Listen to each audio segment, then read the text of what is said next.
In our daily life, we encounter two kinds of businesses based on their inventory. The first is the merchandising kind of business. The second is the manufacturing kind of business. Now, in a merchandising kind of business, a very good example is the grocery store down the street. There are various forms of inventory, like there are dairy products, there are canned goods, there are even meat products and pulses and grains, and these are only a few types of the inventory available at the grocery store. So we know that there are various forms of inventory in a merchandising business. What about a manufacturing business? A manufacturing business has various levels of inventory, like there are raw materials, work in progress, and last but not the least, there are finished goods. Now, these all can be quite confusing. And before we even get started with one of them, what is inventory in the first place? Hi everyone, welcome to Mini Money Mastermind. I am Mahira Gururani, and I know it has certainly been a long time since I posted any videos. But now, as this is certainly my first video in 2025, I have brought a brand new collection of topics to share with you, and I promise I'll get going. Coming back to our first topic that we started with, before we even get started to understand merchandising kind of business and the manufacturing kind of businesses, we should know the basic definition of inventory. According to Wikipedia, inventory or stock is the goods or materials held by a business for the ultimate goal of resale, production, or utilization.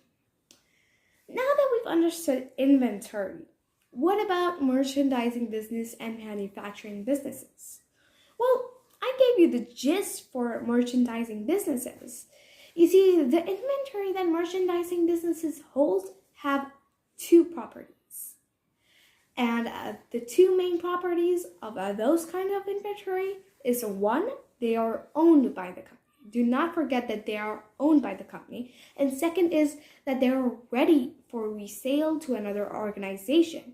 And that organization can be either an individual or a business or any other thing that can trade with that business. Okay, so that is inventory for merchandising companies. But what about manufacturing companies?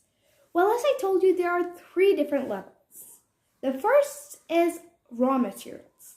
Now, yeah, like you thought, raw materials like the cement that comes for construction, that is a raw material.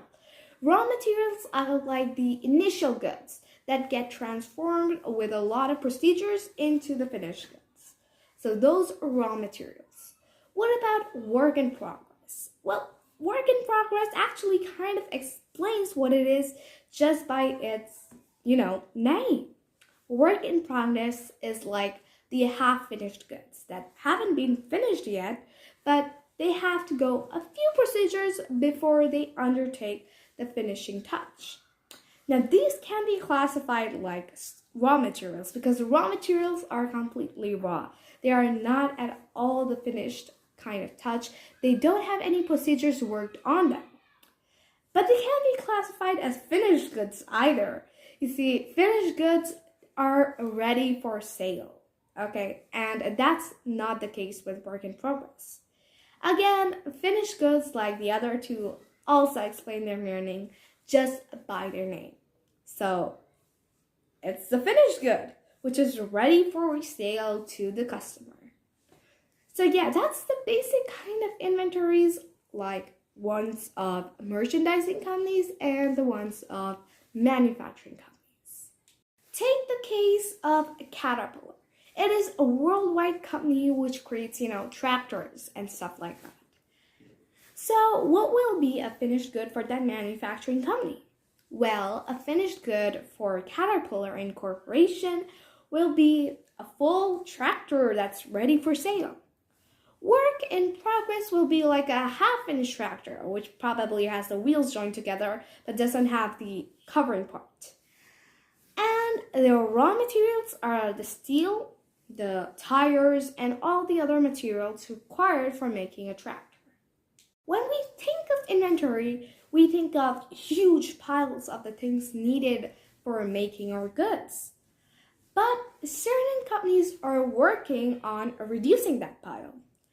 Like, for example, there's Dell using just-in-time inventory or JIT inventory. Well, what is JIT inventory? Well, it's kind of like within a specific period, a company will be able to create the computer without having to sit on piles of stocks ready for distribution. So, like Dell has a particular time limit of 48 hours, which means within those 48 hours, it is able to assemble a computer and put it on a truck. Now that we're getting to know inventory, there are two ways to account for inventory: the perpetual inventory system and the periodic inventory system. But what is the meaning of accounting for inventory? Accounting for inventory means that we record the changes in the inventory account. So now, when we're accounting for inventory, what are the two systems, perpetual and periodic? What's the difference though? In perpetual inventory system, whenever a transaction consisting of give and take of inventory takes place, we record it in the inventory account. And as for the periodic inventory system, what we do is that, we don't update the original records unless a specific amount of time has passed. Like it can be monthly, weekly, quarterly. So if it's monthly, for example, every month we will update the original account of the inventory. And up till then, we'll be assigning itty-bitty accounts to various centers. And at last, we'll sum them all up and do it on the original database. So that is the difference between perpetual and periodic inventory system. Now, coming to those big companies we hear about all the time across the world, they have a lot of centers. So how do they calculate exactly how much inventory do they own? Well, for determining the inventory you hold, there are two steps. First is taking a physical inventory. Wait, what the heck? What does taking a physical inventory mean? Well, it just means that you count the amount of inventory, or at least approximate it, at all of your centers across the world, and you sum it up and get the total amount of inventory you are holding. Now, isn't everything that we hold our own? No, not in a company at least, if you never faced that kind of problem before. You see, a company does not always hold all the good it owns, okay? Sometimes those goods are outside, like they're in transit, okay? Yeah, let me get to the bottom of it. So there we have to do the second step. Determine the ownership. So goods in transit are actually the goods that are being shipped to the buyer, okay? And the buyer hasn't received it yet. So there are two kinds of goods in transit. One is FOB shipping point and FOB destination. Now, what does FOB mean? It means free on board. Now, FOB shipping point means that over here, buyer pays the freight costs. You mean the costs of transportation and everything. So the buyer pays that. That's why as soon as it's loaded onto the truck or onto the ship, it automatically belongs to the buyer. That's why it's called FOB shipping point, though it does not necessarily mean that it should be on a ship. So the ownership is passed to the buyer as soon as, the goods are loaded onto the carrier. And in the other one, FOB destination, the seller pays the freight costs, the transportation costs. That means the goods belong to the seller until the buyer receives them. Okay, so that is goods in transit. So we should determine the ownership of the goods in transit. If they belong to us, add them up. If they don't, ignore them. So those are goods in transit. But what about consigned goods? Think about it for a second. For example, for example, there is this girl. Her name's Mina, for example. Now, Mina, what's the thing with Mina? She has an old car and she wants to buy a new one. And yeah, the new one's already bought, but now she thinks that I can just dump this car. It's still usable. So what I'm going to do is that I'm going to sell it to a car dealer who'll sell it like a secondhand car. So what happens is that she doesn't sell it to the car dealer. You know what? She receives the money along with, a certain fee that dealer takes. That car, even though it's sitting with that dealer, even though he's holding it, still belongs to her. That ownership will be considered hers, not of the company of that dealer, who sells secondhand cars. So here this shows it's a consigned good because the dealer is holding the car, but the car still belongs to another. So he's holding it for resale, but he's holding it for resale as, an agent. He's not the owner of that secondhand car.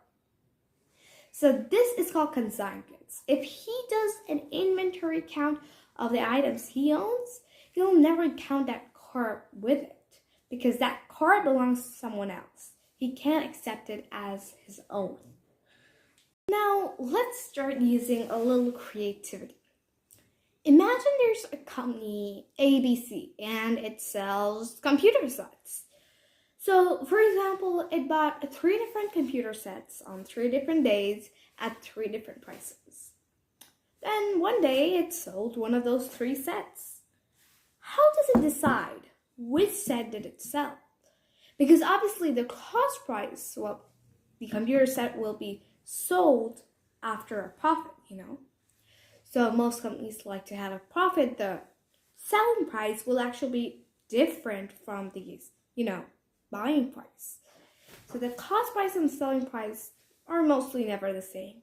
So the company actually can identify which set it sold and how much profit it earned. So either you could do specific identification where you label this computer is A, this one is B, this one is C. And then on this day, B was sold at this price. But this, for a very large corporation, is kind of like a time-consuming business and, it's much of a headache. So instead of focusing on specific identification, as it's called, we used cost flow assumptions. These cost flow assumptions are actually pretty useful to us. And there are 3 kinds of cost flow assumptions. First in, first out, or FIFO. There's last in, first out, LIFO. And last but not the least is the weighted average cost. So first one is FIFO, right? First in, first out. Makes any sense to you? Well, first in, first out is like a concept in our everyday lives. But there what it means is the first items that were bought, the oldest items, are sold first. And FIFO, where is FIFO applicable? Where the first thing that's bought is sold first. Well, that's usually in stores as they keep the oldest items at front so that, the items don't get expired and they go to waste. So first in, first out is mainly applicable for those kind of companies. Certain companies can take advantage of it. Now, how you see? Well, consider it's a time of inflation.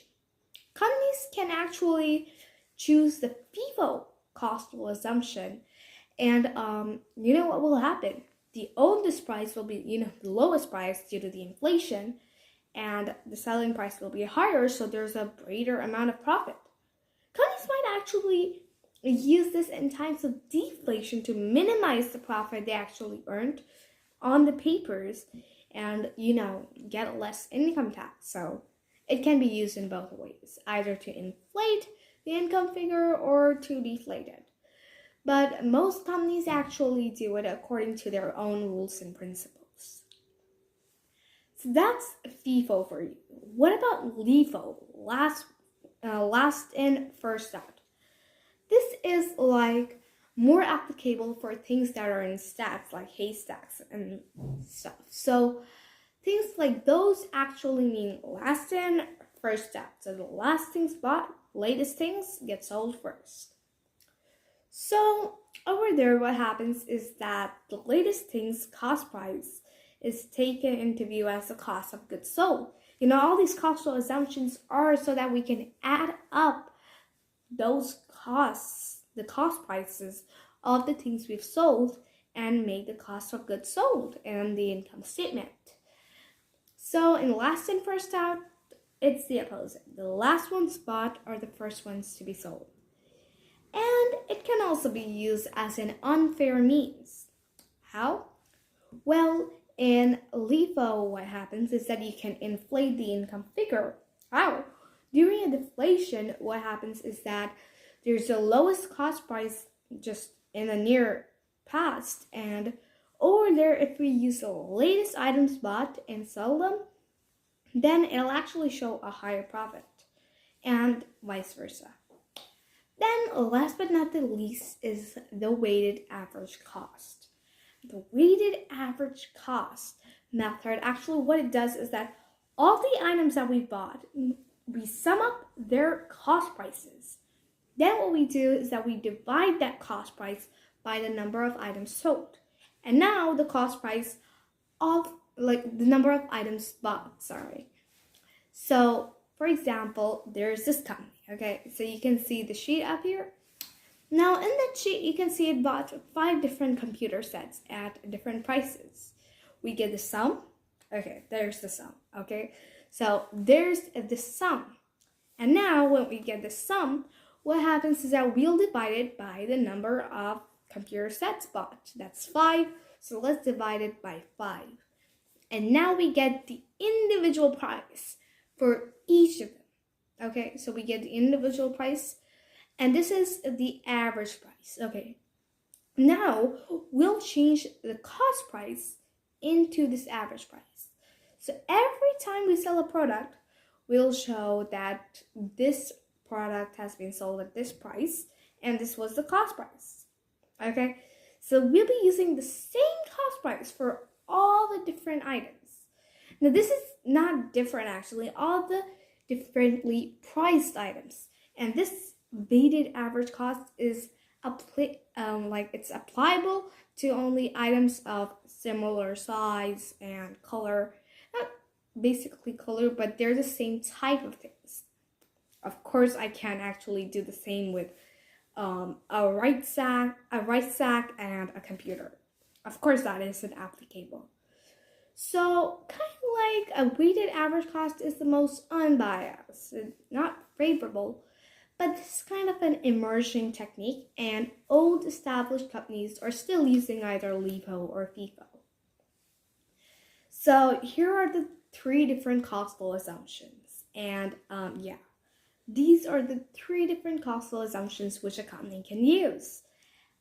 FIFO, first in, first out, LIFO, last in, first out, or the weighted average cost. Now, often we record inventory at their cost price and send the profit we earn to our profit section. So what happens is that what if there's a certain recession and the value of the inventory actually drops like a lot? What will we list? Still go on with the cost price, or actually do the market value? Since, the historical cost principle says that we should always state the historical cost and everything, we should, by the principle, go for the historical cost. But there is also LCM. No, it's not the one we use in math. It's lower of cost or market.